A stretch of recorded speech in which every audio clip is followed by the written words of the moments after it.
સુરતના ડિંડોલી વિસ્તારના મહાદેવનગરમાં યુવકની હત્યાનો મામલો. મોબાઈલની ચીલઝડપ કરવામાં આવતા યુવકની હત્યા કરાઈ. દિલીપ કુમાર નામનો 19 વર્ષીય યુવક રસ્તા પર જતો હતો ત્યારે અજાણ્યા ઈસમને હુમલો કર્યો હતો.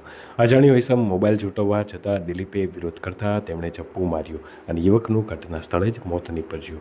યુવકના મોતના પગલે પરિવારમાં હોબાળો મચ્યો છે. પોલીસે ઝડપથી આરોપી પકડી પાડી અને કડક સજા આપવાની બાંહેધરી પણ આપી છે. વારંવાર ડિંડોલી વિસ્તારમાં અસામાજિક તત્વોનો ત્રાસ હોવાનો સ્થાનિકોનો રાવ ઉઠવા પામી છે.